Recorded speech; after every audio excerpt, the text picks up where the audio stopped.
বাঙালি মানেই মাছ আর ভাত। আর মাছের রাজাকে জানেন তো? রুই মাছ। আজ আমি তৈরি করব সবার পছন্দের জিভে জল আনা রুই মাছ ভুনা। এটা এতটাই সহজ ও সুস্বাদু যে একবার খেলে বারবার খেতে মন চাইবে। তাহলে চলুন দেখে নেওয়া যাক আমার এই রুই মাছ ভুনা করার জন্য কি কি লাগে। আমি বড় সাইজের একটা রুই মাছ কেটে নিয়েছি, কেটে পরিষ্কার করে নিয়েছি। আর রুই মাছটা কিন্তু একদম তাজা ছিল, ফ্রেশ ছিল। নিয়েছি টমেটো, তারপরে নিয়েছি হচ্ছে পেঁয়াজ কুচি, নিয়েছি কাঁচামরিচ, নিয়েছি বাটা মশলা, পেঁয়াজ বাটা, আদা বাটা, রসুন বাটা, জিরা বাটা, আর হচ্ছে নিয়েছি হলুদের গুঁড়া, মরিচি গুঁড়া, লবণ, নিয়েছি নারকেলের দুধ। আজ আমি এটা এতটা মজা করে রান্না করব যে এটা পোলাও বা সাদা ভাতের সাথে খেতে দুর্দান্ত লাগে। প্রথমে আমি মাছগুলোকে ম্যারিনেট করে রেখেছি কিছুক্ষণের জন্য, তারপরে এটাকে তেলের মধ্যে ভেজে নেব। এক এক করে হচ্ছে সব মাছগুলো আমি তেলের মধ্যে এভাবে ভেজে নেব, একটু শক্ত শক্ত করে ভেজে নেব। এভাবে উল্টে পাল্টে আমি সব মাছগুলো ভেজে নেব। দেন হচ্ছে আমি একটা কড়াইয়ের মধ্যে তেল দিয়ে দেবো। আমি কিন্তু মাছ ভাজা তেলটা এখানে ব্যবহার করেছি।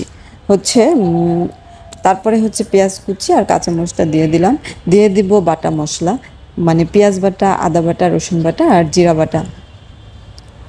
ভালো করে নেড়ে চেড়ে তারপরে হচ্ছে ভালো করে কষিয়ে দেন হচ্ছে দিয়ে দেব হলুদের গুঁড়া, মরিচের গুঁড়া আর লবণ। এটাকে ভালো করে একটু কষিয়ে তারপরে হচ্ছে দিয়ে দেব ঝোল। আমি অল্প একটু ঝোল দিয়ে আমি মশলাটা কষিয়ে নিব। এবার আমার হচ্ছে মশলার পানিটা একটু ফুটিয়ে দেন হচ্ছে আমি মাছগুলোকে দিয়ে দেব। এক এক করে আমি সব মাছগুলো দিয়ে দিলাম। আর সব থেকে বড় কথা হলো যে মাছটা যদি আপনার তাজা হয়, একদম ফ্রেশ হয়, সেটা আসলে একটু রান্নাটা এদিক সেদিক হলেও কিন্তু খেতে অনেক মজা হয়। দিয়ে দিলাম হচ্ছে টমেটো। মাছের পাশে টমেটো দিলে আমার অনেক ভাল লাগে, যার জন্য আমি সবসময় ট্রাই করি মাছের পাশে টমেটো দেওয়ার জন্য। দিয়ে দিলাম কাঁচামরিচ।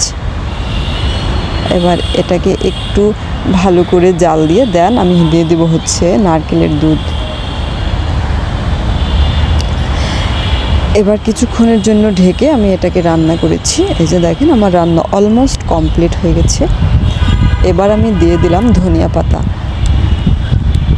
দেখেন তো কত দুর্দান্ত লাগছে। আমার রান্না কিন্তু অলমোস্ট কমপ্লিট। দেখলেন তো কত সহজেই তৈরি হয়ে গেল রুই মাছ ভুনা। আশা করি আমার আজকের এই রেসিপিটা সবার ভালো লেগেছে।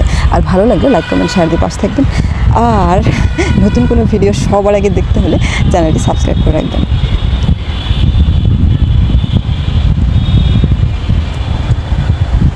দেখেন তো দুর্দান্ত লাগছে, কিন্তু এটা খেতেও কিন্তু দুর্দান্ত হয়েছে।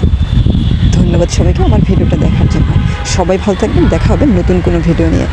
আল্লাহ হাফেজ, বাই বাই, টাটা। কি দুর্দান্ত লাগছে দেখতে, দেখেন খেতেও কিন্তু দারুণ হয়েছে। এটা পোলাও বা গরম ভাতের সাথে দুর্দান্ত।